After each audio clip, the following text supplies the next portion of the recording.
Hey there, and welcome to this deep dive. It's going to be a fun one. We're tackling Sagittarius and Aquarius compatibility. And, this one's particularly interesting because we're dealing with two signs that are known for their independence, their love of freedom. Yeah, they're definitely not ones to be tied down. Exactly. So the big question is, can these two free spirits actually make a lasting love connection? We're going to find out.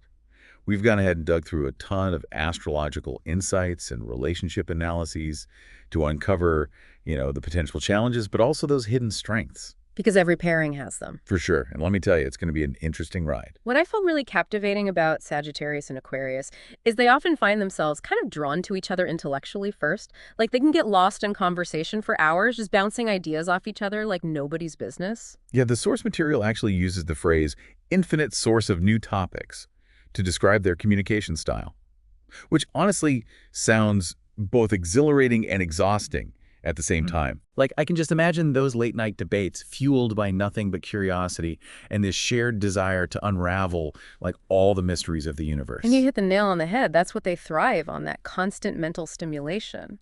For Sagittarius and Aquarius, that deep conversation, it's not just a fun pastime, it's the bedrock of their connection. Interesting. It's true, but there's a flip side to all this mental synergy. Okay, molest me. This reliance on connecting mentally, it can actually be a challenge when it comes to building genuine emotional intimacy. So are we saying they might be speaking different love languages then, at least when it comes to, expressing their emotions? In a way, yes. You see both signs, but especially Aquarius. They're ruled by logic and reason, so they analyze emotions from a place of detachment. They might express affection through acts of service or shared adventures, those stimulating conversations, rather than, like, grand romantic gestures. Right. That makes a lot of sense, especially with freedom being such a dominant theme for both Sagittarius and Aquarius. But how does that desire for independence, how does that actually play out in a committed romantic relationship? This is where things get really, really interesting. Okay, lay it on me. Their inherent need for freedom, it can be both their greatest strength and their biggest challenge. On one hand, they totally get each other's need for space. They're not about to clip each other's wings or stifle each other's individuality. No caging these free spirits. Exactly, and this is a big but. That very independence that initially draws them together can make it hard to fully let their guard down and embrace the vulnerability that comes with a deep emotional connection. So it's like they're drawn to the very thing that could potentially create distance between them. Precisely. Their definition of commitment, it might even look different from more traditional pairings. It's not about being attached at the hip, Yeah. It's about a deep understanding and acceptance of each other's autonomy, coupled with open and honest communication. Speaking of communication, our sources also point to potential trust issues as a common stumbling block for these two, particularly with Sagittarius's reputation for, seeking variety and Aquarius's desire for emotional availability. How does that dynamic usually unfold? It's not really about a lack of trust. You see, Sagittarius and Aquarius, they kind of redefine those traditional parameters of commitment. Okay, I'm curious how so. Well, remember, these are two signs that value open communication and honesty above pretty much everything else.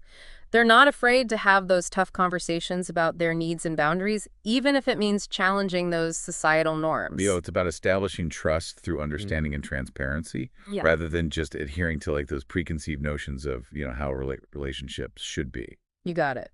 Now, let's switch gears a bit and talk about the physical side of this pairing. Okay.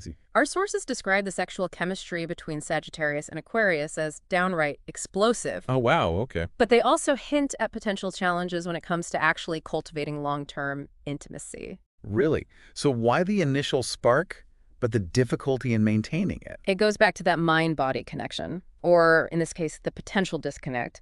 Sagittarius and Aquarius, they might set the sheets on fire at first. But building that lasting intimacy, it requires more than just physical attraction. I see, yeah. It requires vulnerability, emotional depth, a willingness to kind of let someone see beyond that intellectual facade. And that can be a struggle for these two.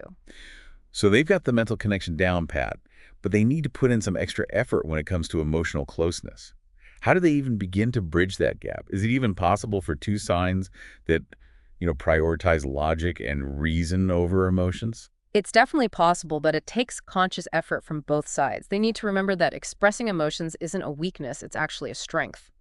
That's a good point. Think of it like this. Sagittarius is ruled by Jupiter, right? The planet of expansion, seeking knowledge through lived experience. So to truly grow, they need to embrace the full spectrum of human emotion. Okay, I see. Now, Aquarius, on the other hand, is ruled by Uranus, the planet of innovation. Their challenge is stepping outside that comfort zone of like detached observation and actually allowing themselves to feel and connect on a deeper level. So it's like they're each learning a new language, the language of the heart. You got it. Mm. And as with learning any new language, it takes time, patience, and a willingness to be vulnerable with each other. Makes sense. But the payoff is worth it. I bet.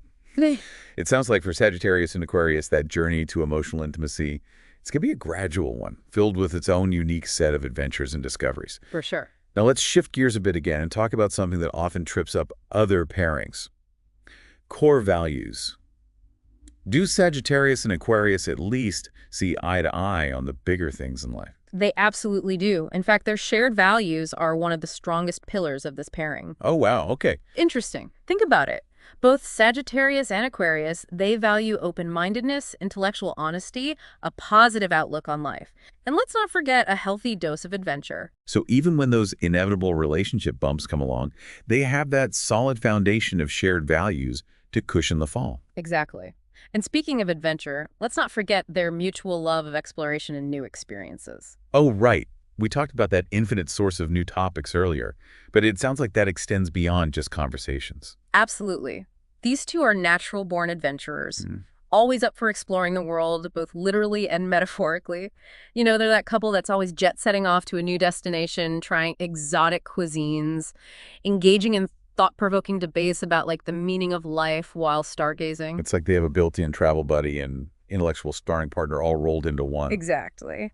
That shared sense of adventure and their just never-ending curiosity, it keeps the relationship fresh, exciting, and anything but monotonous, which is crucial for these two freedom-loving signs. Oh, yeah. A stagnant routine would be their worst nightmare. I could see that. They'd much rather be out there experiencing life to the fullest, whether it's discovering some hidden gem of a bookstore, attending a lecture on astrophysics, or even just getting lost in a conversation that challenges their perspectives. Now you're getting it. It's that constant quest for knowledge, experience, and growth, both individually and as a couple, that truly binds Sagittarius and Aquarius. Wow.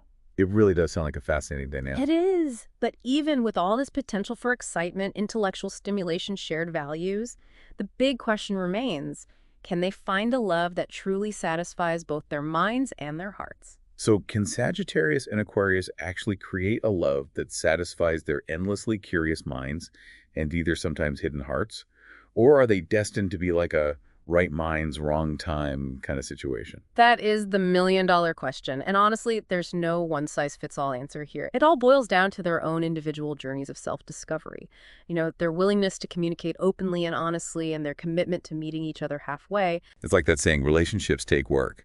But in this case, the work seems less about compromising who they are and more about expanding their definitions of love and commitment.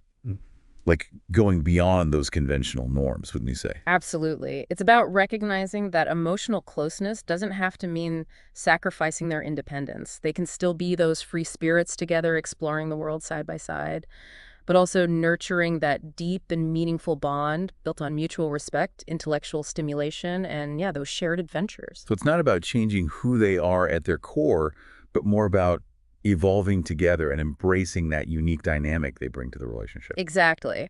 And that's what makes this pairing so captivating.